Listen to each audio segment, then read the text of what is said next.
Seja bem-vindo ao nosso curso de liderança cristã, é a 5ª aula. Estamos falando sobre a grave crise de liderança que a Igreja de Deus está passando e acabamos de ver no vídeo anterior que nós estamos vivendo um período da história da Igreja que se compara ao turno da madrugada, exatamente da mesma forma como o turno dos apóstolos. O que pode modificar um pouco é a fase da lua. Podemos ter um pouco mais de iluminação se ela estiver cheia, mas podemos ter pouca iluminação se ela estiver no seu quarto minguante.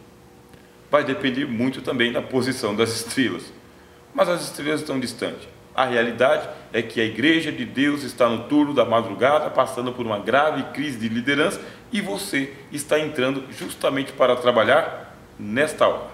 Pegue a sua lanterna, pegue sua lamparina, pegue o seu isqueiro, pegue o seu fósforo, a luz que estiver perto de você, para poder executar uma boa liderança para o povo de Deus.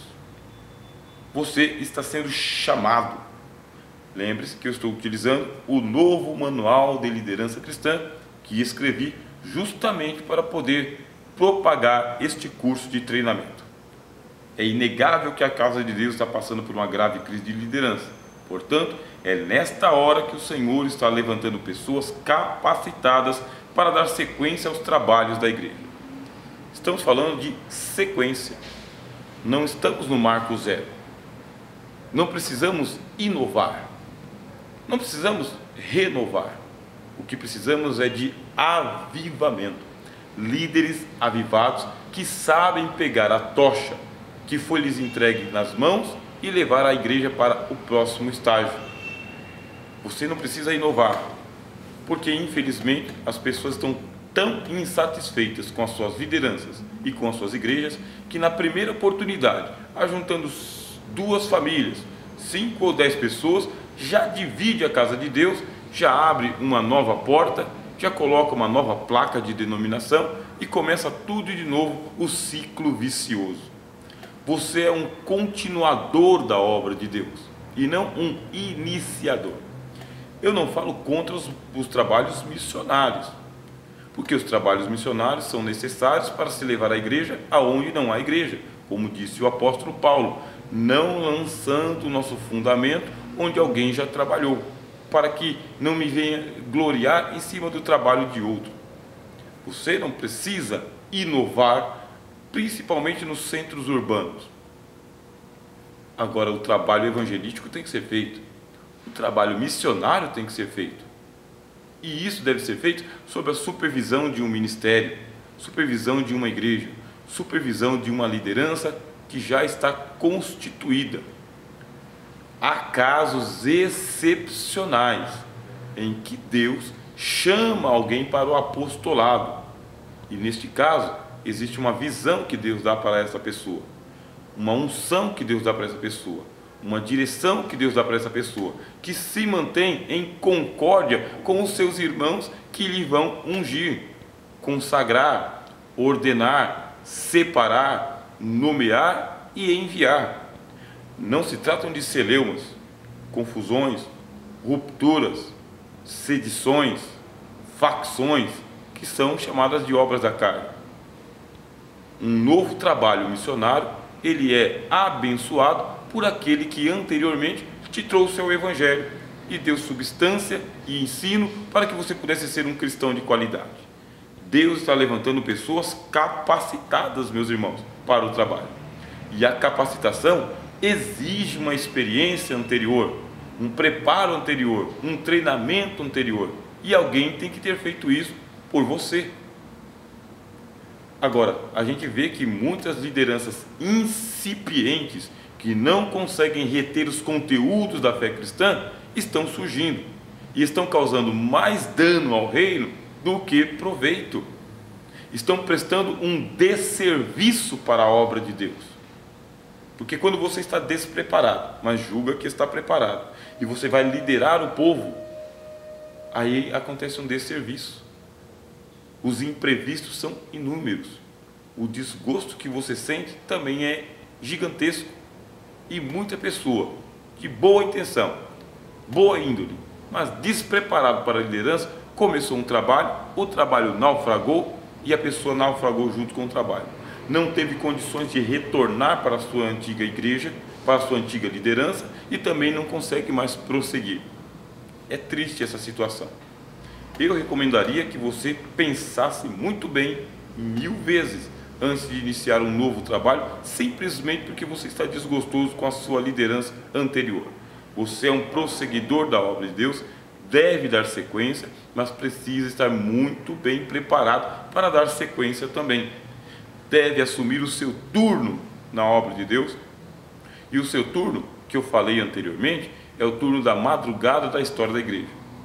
Mas além de ter esse sentido de história da igreja, o seu turno também é o tempo do chamado que o Senhor tem com você no seu ministério, na sua vocação.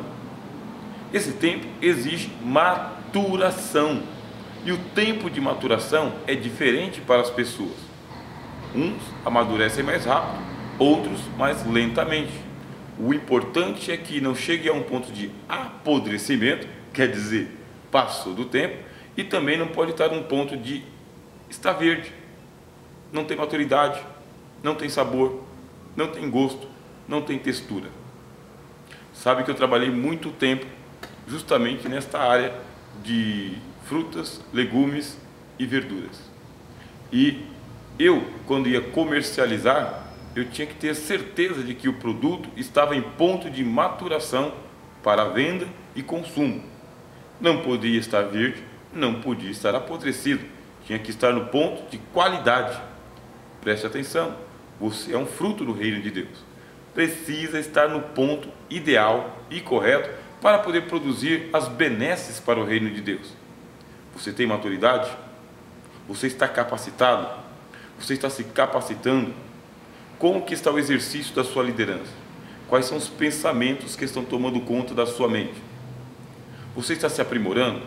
Está fazendo a leitura de inúmeros livros? Já foi para o seminário teológico? Está cursando pela internet? Qual é o seu cabedal de conhecimento?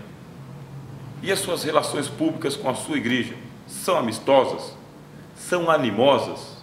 Aí você pergunta, qual é a diferença entre um relacionamento amistoso e um animoso? Eu vou explicar.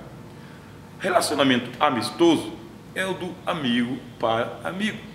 Você faz amizades na igreja, porque a igreja é um lugar amistoso, em que você é amigo e você tem amigos.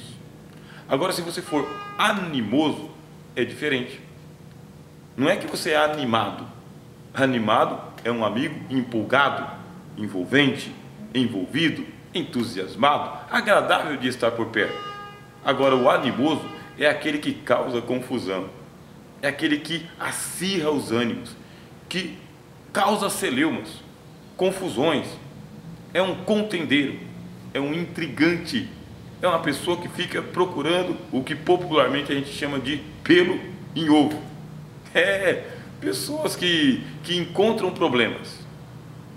O mundo corporativo ele costuma dizer o seguinte: escuta, meu colaborador, se você não fizer parte da solução, você faz parte do problema.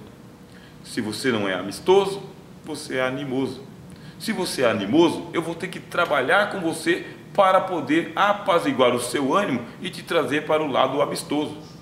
Mas infelizmente, os animosos, eles têm audiência, têm auditório, tem gente que endossa o seu ânimo. Só que o que é interessante é o seguinte: as pessoas vão lá, aplaudem aquela pessoa que é animosa, mas quando vai ver que o negócio pega firme mesmo, ele fica sozinho, cada um vai para o seu caminho. Não vale a pena ser animoso. Convido você a ser um líder amistoso. Faça amizades, seja amigo, tenha amigos. A igreja de Deus precisa de você, o seu departamento precisa de você, o seu pastor precisa de você, o seu líder precisa de você, assim como a sua família precisa de você e toda a sociedade. Não significa que você vai ser uma pessoa sem opinião própria. Não significa que você vai concordar com tudo que está à sua volta, mas saiba colocar a sua posição de uma maneira a não rachar a comunhão da igreja, a não colocar os irmãos em conflitos uns contra os outros. Imagina que tristeza um líder que é partidarista, um líder que se ajunta com panelas, Um líder que é preferencialista. Que tristeza isso! Se você for um líder dessa maneira, você está causando exclusões no reino de Deus. Tem gente que não vai se aproximar do departamento, não vai se aproximar da igreja, não vai se aproximar do ministério por culpa sua. Você está rachando a comunhão da igreja. Não seja esse tipo de líder. Por mais que você tenha pessoas mais chegadas dentro do seu departamento, dentro da sua igreja, dentro do seu ministério, pessoas mais confidentes, seja acessível, que as pessoas possam te procurar quando precisarem e que você possa procurar as pessoas quando necessitar também. O líder é o costurador. Seja animado, seja envolvido, seja interessante para a sua equipe, mas e não seja maçante, isso é importante. Não seja chato, isso é muito importante. Não seja irritante, isso é importante. Seja alguém próximo, mas que tenha firmeza, que tenha postura. Esta vai ser a sua qualidade como líder. Deus está chamando você dentro de uma nova geração. Por mais que você tenha referenciais da sua antiga geração, dos seus líderes, você faz parte de uma nova geração, tanto de jovens, quanto de crianças, quanto de adultos também. É uma geração que está plugada, conectada, interconectada. Para terminar, deixa eu falar uma coisa para você. Os seus liderados, eles fazem parte de pequenos grupos virtuais na internet, por meio das mídias sociais, WhatsApp, Facebook e outras mídias novas que estão surgindo. Por isso, tudo que você fala, tudo que você propõe, passa por um filtro virtual dentro desses mini grupos, do qual você não faz parte, você sabia? Seus liderados não incluem você nos seus mini grupos, porque eles querem ter liberdade de expressão. E se você for um líder censurador, pode ter certeza, da mesma maneira como você os exclui, eles excluem você também. E aí, você vai liderar quem? Se você não consegue fazer a integração por meio da amizade com os seus liderados. Seria muito bom e agradável que os seus liderados incluíssem você nos seus grupos virtuais e pudessem fazer isso, sabendo que você não é um censurador. Tem postura, tem seriedade, tem opinião firme, porque o líder, ele é uma pessoa que ele tem uma influência com a sua opinião. Seria muito interessante que você fosse incluído. Agora, se não for incluído também, não há problema algum, porque as pessoas têm as suas particularidades, as pessoas têm as suas preferências, as pessoas têm as suas intimidades. E se você não faz parte das suas intimidades, das suas preferências, das suas particularidades, não se irrite com isso. Dê esse espaço para os seus liderados. É um fôlego que você ganha também, você sabia?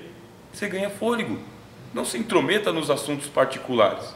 Você faz parte de uma nova geração de líderes, uma nova geração de lideranças e uma nova geração de liderados. Saiba se comportar nesse contexto e que a graça de Deus te assista em nome do Senhor Jesus. Sou o professor Rogério de Souza e é uma grande alegria que você esteja participando deste curso de liderança cristã. O divulgue, fale para os demais irmãos e irmãs da igreja e também divulgue o canal Conhecimento de Fronteira. Espalhe esta notícia. Que Deus em Cristo te abençoe em nome de Jesus.